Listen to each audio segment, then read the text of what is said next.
പരിശുദ്ധമായ ഹിജ്റയുടെ 2-ാം വർഷം നോമ്പ് നിർബന്ധമാണ്. അങ്കുലി പരിമിതമായ സ്വഹാബ 1400 വർഷങ്ങൾക്ക് മുമ്പ് ബദറിന്റെ രണാങ്കളത്തിലേക്ക് പരിശുദ്ധമായ ഹിജ്റയുടെ 2-ാം വർഷം നോമ്പ് നിർബന്ധമായ വർഷം അവരാ സ്വഹാബത്തെ ബദറിന്റെ രണാങ്കളത്തിലേക്ക് ചെല്ലുമ്പോൾ അവരുടെ കൈകളിൽ വേണ്ട ആയുധങ്ങളില്ല, കുതിരകളില്ല, ഒട്ടകങ്ങളില്ല, ഭക്ഷണങ്ങളില്ല. എല്ലാം അല്ലാഹുവിൽ അവർ സമർപ്പിച്ചുകൊണ്ട് വജാദൂ ബി അംവാലിൻ വബാഉ നുഫൂസഹും ലിദീനിൽ ഹുദാ ഫീ കുല്ലി മൗതീൻ ഗസ്വതി.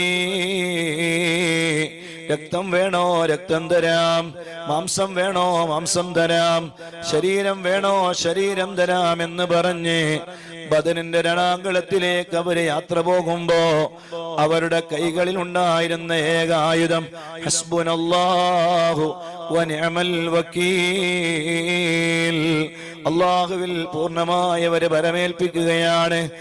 ആയിരക്കണക്കിന് വരുന്ന ശത്രുപക്ഷന്മാര്, കിങ്കരന്മാരായ ആളുകൾ, എല്ലാ സർവായുധ വിഭൂഷരായ, എല്ലാ ശക്തിയും എല്ലാ കഴിവും മേളിച്ചവര്, അവരുടെ കൈകളിൽ ആയുധങ്ങളുണ്ട്, ഭക്ഷണങ്ങളുണ്ട്, ഒട്ടകങ്ങളുണ്ട്, കുതിരകളുണ്ട്.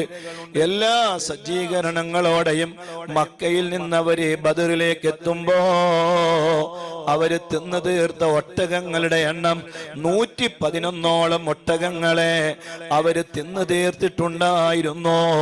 അങ്ങനെ ഓരോ ദിവസവും 10ഉം 20ഉം ഒട്ടകങ്ങൾ അറുത്ത് ഭക്ഷിച്ച് അങ്ങനെ സർവായുധ വിഭൂഷരായി ആരോഗ്യ ദൃഢഗാത്രരായി ആയിരക്കണക്കിന് വരുന്ന ശത്രുപക്ഷത്തിലെ അബൂജഹലിന്റെയും ഉത്ബത്തിന്റെയും ഷൈബത്തിന്റെയും ആമിറിന്റെയും നേതൃത്വത്തിലുള്ള ആ സംഘം ബദറിലേക്ക് വരുമ്പോ റഹ്മത്തുൽ ലിൽ ആലമീൻ സയ്യിദുനാ മുഹമ്മദുർ റസൂലുള്ളാഹ് സ്വല്ലല്ലാഹു അലൈഹി വസല്ലമ തങ്ങളും സ്വഹാബത്തും 313 വരുന്ന സ്വഹാബ പലരും പട്ടിണിയിലാണ്. വേണ്ട ഭക്ഷണമില്ല, വെള്ളമില്ല, സർവ ആയുധരല്ല, ക്ഷീണം പിടിച്ചിട്ടുണ്ട്. പക്ഷേ അവരുടെ കയ്യിൽ ഒരു ആയുധമുണ്ടായിരുന്നു, ഹസ്ബുനല്ലാഹു വനിഅമൽ വകീൽ. എല്ലാം റബ്ബിൽ ഭരമേൽപ്പിക്കണം. തഗ്ദൂ ഖിമാസൻ വതറൂഹു ബിത്വാനാ, രാവിലെ കളകളാ, രാവിലെ ഭക്ഷണം തേടി പോകുന്ന പക്ഷിലതാദികളെ നിങ്ങൾ കണ്ടില്ലേ?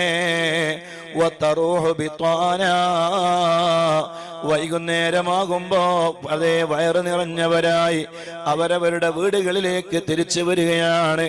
ആ പക്ഷികൾക്ക് ഭക്ഷണം കൊടുത്തവനാര്? അല്ലാഹ്.